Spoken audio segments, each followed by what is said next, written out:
नमस्कार दोस्तों, स्वागत है आप सभी का अल्टीमेट क्लासेस में। जैसा कि अपना जो श्रृंखला चल रही थी वो ये चल रहा था कि भारत स्किल के जितने भी क्वेश्चन हैं वेबसाइट पर वो हमें सॉल्यूशन कर रहे थे। तो हमने लास्ट जो क्लास थी उसमें हमने 13 क्वेश्चन यानी 13 क्वेश्चन तक सॉल्यूशन कर लिया था। अब हम देखेंगे प्रश्न नंबर 14। ठीक है, प्रश्न नंबर 14 में दिया गया है दोस्तों कि 529 का वर्गमूल ज्ञात कीजिए। 529 का क्या ज्ञात कीजिए? वर्गमूल ज्ञात कीजिए। तो दोस्तों आपके पास दो ऑप्शन है। देखिए, एक तो आप 529 का वर्गमूल इस तरीके से ज्ञात कर सकते हैं भाग विधि से, और अगर वो आपका कैलकुलेटर आपको अलाउ होगा वर्कशॉप कैलकुलेशन के एग्जाम में तो आप 529 का डायरेक्ट निकाल सकते हैं। तो 529 का अगर आप कैलकुलेटर से निकालेंगे तो आपके पास कितना वर्गमूल होगा? उसका 23 वर्गमूल होगा। और अगर आप भाग विधि से निकालना चाहते हैं तो देखिए, मैंने आपको बताया था इकाई अंक की तरफ से जोड़े बनाने होंगे। तो एक और एक, दो संख्या का एक जोड़ा बन गया, इसके साथ कोई दूसरी संख्या नहीं है तो ये अकेली रहेगी। तो अब हम यहाँ पर एक ऐसा पहाड़ा लेंगे, उसको उसी तक पढ़ेंगे, और वो पहाड़ा जैसे उससे आगे नहीं जाना चाहिए, जैसे 5 से आगे नहीं। जैसे मान लो अगर आपने 1 का पहाड़ा चूज किया तो 1 के को 1 तक पढ़ेंगे, 1 एकम 1 होगा। अगर आप 2 का पहाड़ा चूज करते हैं तो उसे आप 2 तक ही पढ़ेंगे, तो 2 दुए कितना हो जाएगा? 4। अगर आप 3 का पहाड़ा चूज करते हैं तो 3 का पहाड़ा 3 तक पढ़ेंगे, 3 तिये 9। तो देखिए यहाँ क्या रिजल्ट मिला? 1 एकम 1, 2 दुए 4, 3 तिये 9। तो 3 का पढ़ा तो हम ले नहीं सकते क्योंकि 9 जो है वो 5 से क्या हो गया? ज़्यादा हो गया। तो 4 की अगर बात करें तो 4 कब आया? जब 2 के पहाड़े से हम कर रहे हैं। तो 2 दुए कितना हो जाएगा? 4। इसको माइनस करेंगे, इधर 5 में से 4 गया 1, 2 और 2 को जोड़ेंगे तो कितना हो जाएगा? 4। ठीक है, अब ये जो 2 था हमारा, इसको हम आंसर शीट में लिखेंगे। यहाँ पर 2 हो गया। अब हम क्या करेंगे? ऊपर से एक पेड़ नीचे उतारेंगे, एक जोड़े को नीचे उतारेंगे, यानी 29 को नीचे उतारेंगे। ठीक है, यहाँ हमारे पास क्या है? 4। अब हमें यहाँ पर वैल्यू पुट करनी है। कभी 1 लिखो, 41 एकम 41, तो ये तो हुआ नहीं, 129 के पास जाना है हमें। तो अब हम यहाँ पर क्या करेंगे? 2 रखेंगे यहाँ पर। तो 2 दुए कितना हो जाएगा दोस्तों? 4, और 4 दुए कितना हो जाएगा? 8। तो क्या बना? 84, जो कि 129 से अभी भी हम बहुत दूर है। अब हम यहाँ पर क्या रखेंगे? 3 रखेंगे, 3 तिये 9, इसको हटा देते हैं एक बार, 3 तिये 9, 4 तिये 12। तो देखो 129 129 जीरो हो गया ये। अब ये यहाँ पर कितना रखा था हमने?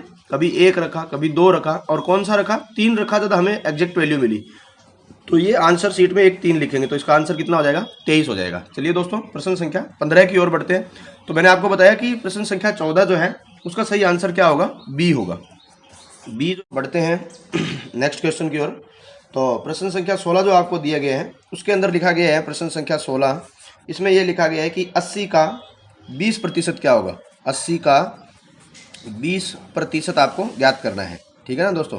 तो ये लिखेंगे हम 80 का हटाएंगे, इसको क्या लिखेंगे? गुणा। मैंने बोर्ड मास नियम बताया था, बोर्ड मास BOD, ऑफ का मतलब होता है का। तो ये 80 का 20 और प्रतिशत हटेगा तो बट्टे में हम क्या लिखेंगे? 100। बहुत ही आसान सा क्वेश्चन है दोस्तों। 2 जीरो से 2 जीरो कैंसिल हो जाएगी, और 8 दुए कितने हो जाएंगे? 16। तो इसका आंसर होगा कितना? 16। लेकिन इसकी लैंग्वेज में भी थोड़ा डिफरेंस है, क्योंकि ऑप्शन जो दे रखे हैं वो परसेंटेज में दे रखे हैं। ठीक है ना? तो अब हम क्या करेंगे दोस्तों, इस केस में हम अपना ये यूज करेंगे कि ऑप्शन देखने पर जो ऑप्शन हम देख रहे हैं वो हमारे पास नहीं है। तो हमें ये भी देखना होगा कि जो इंग्लिश के अंदर लिखा हुआ है, ठीक है ना, प्रश्न संख्या 16 की मैं बात कर रहा हूं दोस्तों अभी भी, कि जो इंग्लिश में हमें लिखा हुआ दिखाई दे रहा है कि व्हाट परसेंटेज ऑफ 80 इज 20। तो ध्यान से देखिए, ऑप्शन जो सारे दिए गए हैं वो परसेंटेज लिखा हुआ है, इसका मतलब आपको परसेंटेज फाइंड आउट करना है। अब हिंदी लैंग्वेज और इंग्लिश लैंग्वेज में ये डिफरेंस है। अब मैं अगर इसी सवाल को ये लिखूं क्या कि 20 80 का कितना प्रतिशत है? कितना प्रतिशत है? तो इस सवाल की लैंग्वेज बिल्कुल क्या हो जाएगी? सही हो जाएगी। 20 80 का कितना प्रतिशत है? सॉल्यूशन कैसे करेंगे? माना 80 का x प्रतिशत बराबर 20 है, ऐसा लिख दिया सवाल को। अब हम क्या करेंगे? इस x की वैल्यू फाइंड आउट कर लेंगे। तो ये का है, यहाँ पर गुना में है, ये 80 है, इधर क्या लिखा हुआ है? 20। तो ये गुणा 80 है ना, ये यहाँ से भाग में चला जाएगा, यहाँ से हटा दूँ इसको, और ये इसको भाग में, गुणा की रकम होगी वो कहाँ चली जाएगी? भाग में। अब इसको करेंगे और प्रतिशत में बदलना है तो यहाँ पर गुणा 100% कर देंगे। ये लो, तो 2 जीरो, 0 से 0 कैंसिल, 2 एकम 2, 2 चौके 8, 4 से जब आप इसको कैंसिल आउट करोगे तो 25 चौके कितना हो जाएगा? 100। तो यहाँ पर आपको रिजल्ट क्या मिल रहा है? 25%। 25% हमारे कौन से ऑप्शन में दोस्तों? 25% ऑप्शन में है सी में। तो ये चीज़ें आपको एग्जाम में ध्यान रखनी होती है। कई बार क्या होता है, आप हिंदी पढ़ते हैं, उस लैंग्वेज के अकॉर्डिंग आप उस प्रश्न को कर रहे हैं और वो ऑप्शन में नहीं मिल रहा है, तो आप सोच लेते हैं कि सर ये प्रश्न गलत था। नहीं, आप उसको चेक कीजिए कि जो ऑप्शन में पूछा गया है उसके अकॉर्डिंग अगर उसको थोड़ा बहुत फेरबदल किया जाए, या इंग्लिश की जो लैंग्वेज है या वहाँ जो भी आपको इन्विजिलेटर मिलते हैं उनसे आप डिस्कस थोड़ा कर सकते हैं कि सर इसकी लैंग्वेज में थोड़ा आप देखिए कुछ गलती तो नहीं है। चलिए नेक्स्ट प्रश्न की ओर बढ़ते हैं दोस्तों। प्रश्न संख्या 17 में आपको दिया गया है कि 40 किलो का 8% कितना होगा। देखो ये बिल्कुल सिंपल लैंग्वेज में है। प्रश्न संख्या 17 इसमें पूछा गया है क्या, 40 किलो का कितना प्रतिशत पूछा गया, 8%। तो देखिए 40 का 8/100 ये करेंगे बस, और इसका आंसर हो जाएगा 0 से 0, 8 चौके कितना हो जाएगा दोस्तों, 32/10। ठीक है, और मैं इसको क्या लिख सकता हूँ, इसको मैं लिख सकता हूँ 3.2 kg, क्योंकि ये 0 है ना, तो वो आप अंडरस्टूड है, ये समझ गए होंगे बात। 3.2, अब 3.2 kg कौन से ऑप्शन में है, ऑप्शन बी में है। तो प्रश्न संख्या 17 का सही आंसर क्या हो जाएगा, बी हो जाएगा। चलिए प्रश्न संख्या 18 की ओर बढ़ते हैं दोस्तों। प्रश्न संख्या 18 में दिया गया है कि 52% को भिन्न में बदलो। ये है 52%, इसको क्या करना है, भिन्न में बदलना है। तो हमें सीधा सा पता है कि जब हम प्रतिशत हटाते हैं बटे में क्या हो जाएगा, 100 हो जाएगा। तो 52/100 जो है ये 52% को भिन्न में हमने बदल दिया है। लेकिन अब देखेंगे कि इसमें कोई ऑप्शन में है नहीं, तो ये अब कौन से पाड़े से काट सकते हैं इसको, तो 2 के पाड़े से काट लो। अगर आप डायरेक्ट चलते हैं तो आप इसको 4 के पाड़े से भी काट सकते हो। तो यहाँ 25 चौके 100, 4 के पाड़े से काटेंगे तो ये हो जाएगा 25 चौके 100, तो यहाँ बटे में 25 हो जाएगा। 4 के पाड़े से इसको काटेंगे, 4 एकम 4, 4 तिये 12, 13 26, 13 39, 13 चौके 52, यानी 13/25 ये कैंसिल हो गया, 13/25 तो ऑप्शन में होगा। तो प्रश्न संख्या 18 का हम देखेंगे तो वो हमें मिलेगा सी ऑप्शन में। ठीक है ना। इसी प्रकार बात करें 19वें प्रश्न में, तो प्रश्न संख्या 19 में लिखा हुआ है 0.456 को कौन सी भिन्न में बदलिए, दशमलव भिन्न में बदलिए। कौन सी भिन्न में, दशमलव, दशमलव में दिया हुआ है, दशमलव भिन्न को प्रतिशत में बदलना है। पॉइंट हटाएंगे पहले, बट्टे में 1 2 3 और ये 1 लगे, 3 अपना संख्या है ना, तो 3 0 लग गई। अब हम ऑप्शन में देखेंगे क्या ये हमें दिया गया है 456/1000। ठीक है ना। दशमलव को बदलना किस में था, प्रतिशत भिन्न में बदलना था। किस भिन्न में बदलना था, प्रतिशत भिन्न में। तो अब हम क्या करेंगे, प्रतिशत में बदलने के लिए हम इसे 100% से क्या कर देंगे, गुणा कर देंगे किसी भी भिन्न को प्रतिशत में, क्योंकि ये दशमलव भिन्न थी। ये हमने यहाँ सिर्फ अभी तक क्या किया है, दशमलव हटाया है। ठीक है ना, ये दशमलव भिन्न थी, दशमलव हटा दिया, इसको भिन्न में बदल दिया, साधारण भिन्न में। अब ये कहता है कि इसको प्रतिशत में बदलो, तो एक स्टेप और बढ़ेंगे, तो किसी भी भिन्न को प्रतिशत में बदलना है तो उसको 100% से गुणा कर दीजिए। 2 0 से 2 0 कैंसिल हो जाएगी। अब यहाँ क्या बचेगा हमारे पास, 456, 1 0 है, तो यहाँ कितना बन जाएगा, ये 45.6, और ये प्रतिशत हमारा लगा हुआ है। तो 45.6% कौन सा है दोस्तों, ऑप्शन ए के अंदर आपको दिया गया है। तो 19वें का जो सही आंसर होगा वो कौन सा होगा, ए ऑप्शन होगा। चलिए प्रश्न संख्या 20 की ओर बढ़ते हैं दोस्तों। 20वें प्रश्न में क्या दिया गया है, आपको एक समीकरण दी गई है जिसमें यह लिखा गया है x² + 6 का स्क्वायर बराबर 10 का स्क्वायर। ठीक है ना, बहुत ही आसान सा क्वेश्चन है। x² बराबर, x का मान निकालना है, 10 की स्क्वायर कितनी हो जाएगी 100, प्लस 6 का स्क्वायर कितना हो जाएगा 36। जिसका मान ज्ञात करना है उसको आप बराबर के एक तरफ रखिए, बाकी सब दूसरी तरफ पक्षांतरण कर दीजिए। अब इसको प्लस का 36 है, इसको इस तरफ लेकर के जाएंगे, -36 हो जाएगा ये, और 100 - 36 कितना हो जाएगा 64। वैल्यू किसकी आ गई दोस्तों, x² की। निकालनी किसकी है, सिर्फ x की। स्क्वायर हटाएंगे क्या आ जाएगा इधर, √। यहाँ से स्क्वायर हटा दें, √। आ गया। 64 का कितना हो जाएगा 8। तो x की वैल्यू कितनी मिल जाएगी आपको, 8 मिलेगी। 20वें का कौन सा ऑप्शन है ये अपने पास, ए, बी और सी के अंदर। तो 20वें का सी जो आंसर होगा दोस्तों वो बिल्कुल सही आंसर होगा। चलिए नेक्स्ट प्रश्न की ओर बढ़ते हैं। प्रश्न संख्या 21, दशमलव संख्या का वर्गमूल क्या है। दशमलव संख्या दी गई है आपको एक, और इसका आपको वर्गमूल ज्ञात करना है। कितना, प्रश्न संख्या 21 के अंदर आपको दिया गया है। तो आप इसको दोनों तरीकों से कर सकते हैं। कैलकुलेटर होगा आपके पास, तो 550.37 जो दिया गया है ये एक दशमलव संख्या है। तो सबसे पहले हम इसका क्या करते हैं दोस्तों, पॉइंट हटा लेते हैं, बटे में क्या होगा 100। अब हमें इसका निकालना है वर्गमूल। तो 100 का वर्गमूल कितना हो जाएगा दोस्तों 10, और इसका वर्गमूल आप कैलकुलेटर से कैलकुलेट कर सकते हैं। और अगर इसको भाग विधि से करना चाहते हैं तो आपको मैंने तरीका बताया था इस तरीके से, 550.37 ये 2 के क्या बना लिए जोड़े, ये अकेला रहेगा यहाँ पर, तो 2 दूए 4, 1 बचेगा, 2 और 2 4, फिर से यहाँ से 50 उतार लेंगे, फिर यहाँ पर देखेंगे क्या रखा जाए। ठीक है ना, तो यहाँ पर मैं अगर 3 रखता हूँ, देखिए 3 तिये 9, 3 चौके 12, 129, यानी पहली बार हमने क्या रखा था 2 रखा था, फिर हमने क्या रखा यहाँ पर 3 रखा। तो ऑप्शन में देख लीजिए कि आपको 23 कहीं मिल रहा है क्या। तो देखिए ऑप्शन ए में क्या दिया गया है 21.26, 21.26। ऑप्शन बी में क्या दिया गया है 22.26, फिर सी में दिया गया है 22.46, डी में दिया गया है 23.46। तो यहीं से ही मिल जाएगा आपको, 23 मिल गया ना। तो इस तरीके से आप इसको पूरा कंप्लीट करके भी चेक कर सकते हैं। तो 21वें प्रश्न का आंसर होगा दोस्तों कितना, डी, ठीक है ना, 21वां डी होगा। उसके बाद 22वां क्या होगा, प्रश्न संख्या 22 को देखिए। प्रश्न संख्या 22 में फिर से आपको एक समीकरण टाइप दे रखा है, अंडर रूट 18 प्लस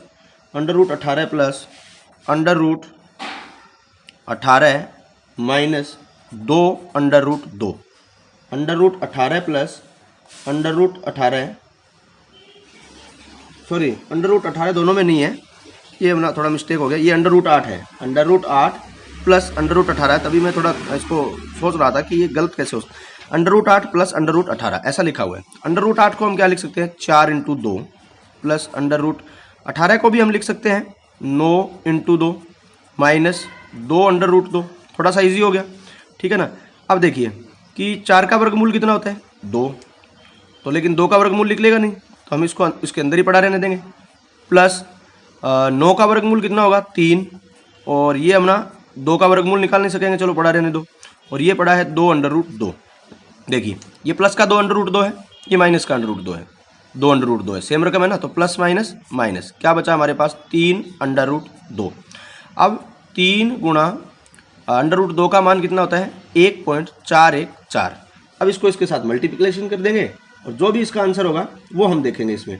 तो प्रश्न संख्या हमारा 22 चल रहा है, 3 चौके 12 हासिल 1, 3 एकम 3 और 1 4, और 3 चौके 12 हासिल 1, 3 एकम 3 और 1 4, पॉइंट 3 संख्या छोड़ करके 4.24। तो देखिए 4.24 सी ऑप्शन में है दोस्तों। तो 22वें का जो ऑप्शन होगा हमारा कौन सा हो जाएगा, सी जो है वो बिल्कुल सही आंसर होगा प्रश्न संख्या 22 का। आगे बढ़ते हैं इसी क्रम में। तो आगे हमने को दिया गया प्रश्न संख्या 23, ठीक है ना। तो प्रश्न संख्या 23 में ये लिखा गया है कि यदि AC यानी एक डायग्राम दिया गया इस तरीके से, और उसमें भुजाएं लिखा हुआ है A, B और C, और AB का मान हमें ज्ञात करना है। इसमें ये दिया हुआ है 10 और ये दिया हुआ है 6, ठीक है।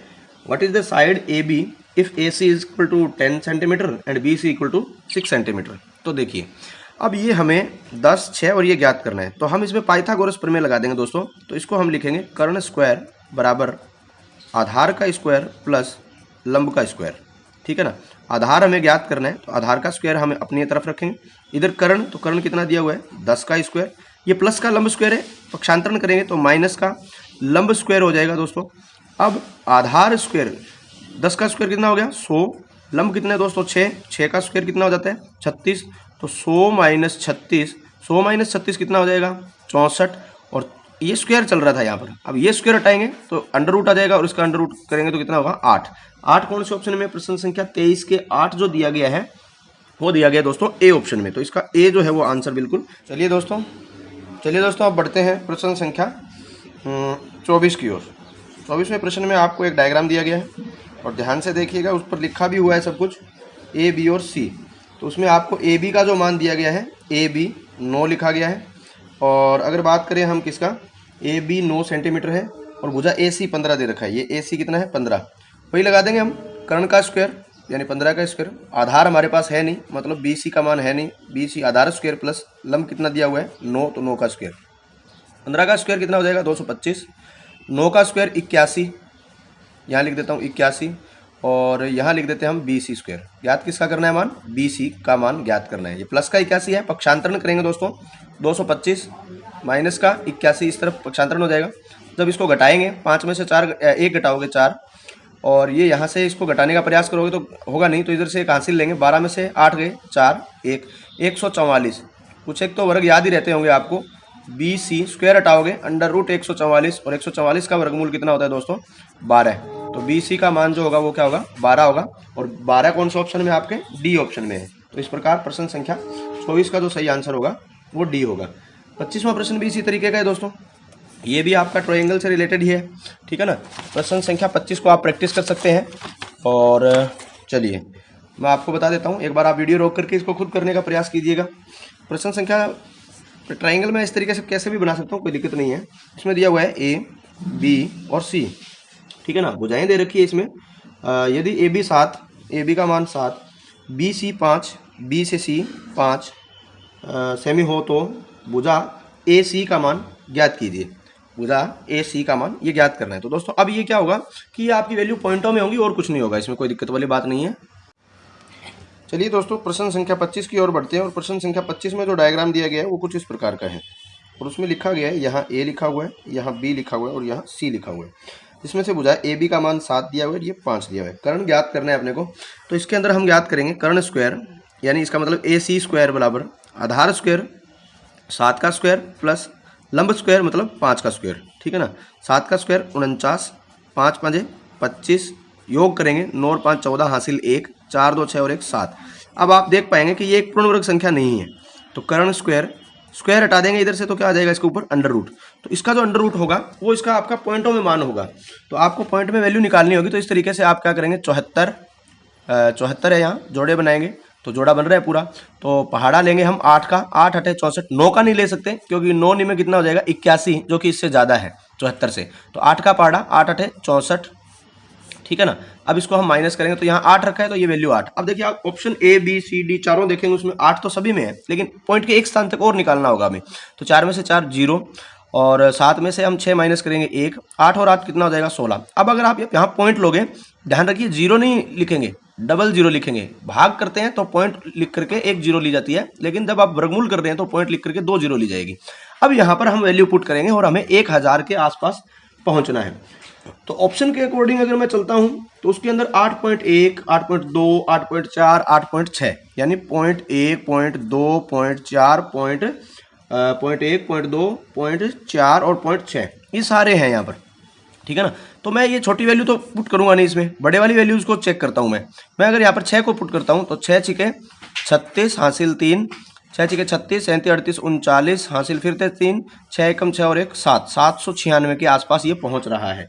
तो ऑप्शन के अकॉर्डिंग अगर हम चलते हैं तो दोस्तों यहाँ पर अगर मैं 6 को लिखता हूँ, 16 पहले था, 6 छिके 36 और उससे बड़ा कोई ऑप्शन नहीं है हमारे पास, तो 3 होगा, 6 छिके 36, 37 38 39, फिर 3 हो जाएगा, 6 एकम 6 और 3 9, ठीक है ना। ये सॉरी यहाँ 9 होगा, 6 एकम 6 और 3 हासिल वाले 9, तो 996 लगभग 1000 के आसपास पहुँच गए ना। तो यहाँ पर क्या होगा 0.6, तो 8.6 जो है आपका इसका सही आंसर होगा। प्रश्न संख्या 25 का कौन सा आंसर होगा हमारे पास, प्रश्न संख्या 25 में हमारा सही आंसर होगा 8.6, जो कि बी ऑप्शन में दिया गया है। क्लियर है दोस्तों। तो ये हमने 25 क्वेश्चन कर लिए हैं। इसके बाद हम नेक्स्ट जो हमारा क्लास रहेगा उसको क्रम को हम आगे बढ़ाएंगे। और वैसे तो 3 क्वेश्चन इसमें अभी भी हैं शेष, तो वीडियो ज़रा लंबा हो जाएगा, इसलिए मैं 18 से 20 मिनट तक का आपका रेगुलर क्लास रहेगा। तो उसमें हम इस पूरे जो भारत स्किल के जितने भी प्रश्न दिए गए हैं उनको हम क्लियर करेंगे, ठीक है ना दोस्तों। और प्लीज़ शेयर जरूर कर दीजिएगा वीडियो को। Have a nice day from my side. आज के लिए इतना ही।